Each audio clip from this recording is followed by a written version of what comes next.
সকালের এই হালকা পাতলা বৃষ্টির জন্য কিন্তু এই গামছাটাই যথেষ্ট, তাই না বন্ধুরা? বলো তো।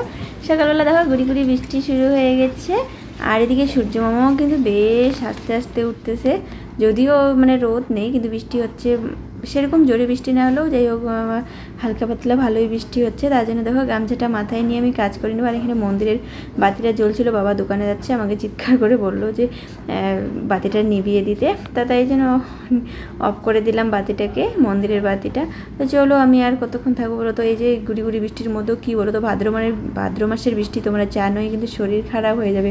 আর সামনে যেহেতু পুজোর মধ্যে কিন্তু আর শরীর খারাপ করা যাবে না, তার জন্যে কিন্তু সাবধানেই থাকতে হবে এই কয়টা দিন।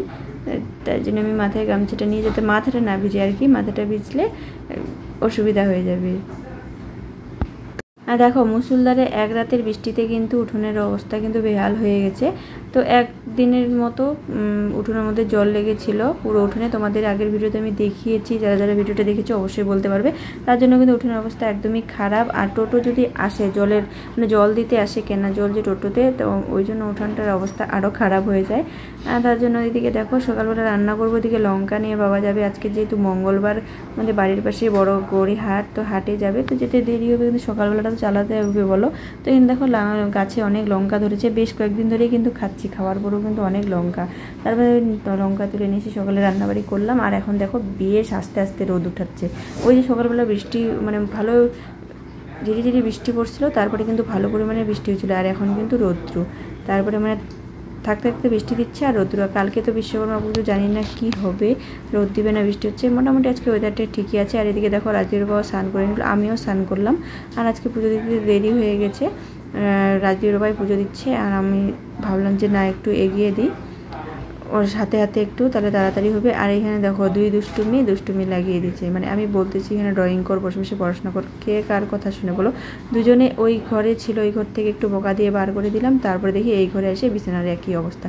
তোমরা দেখেই বুঝতেছো, মানে ওই ঘরের বিছানাটা এরকম করে এলোমেলো করছিল, তার জন্য বোকা দিলাম, তার জন্য এই ঘরে এসে আবারও কিন্তু এই ঘরের অবস্থা খারাপ করে দিচ্ছে।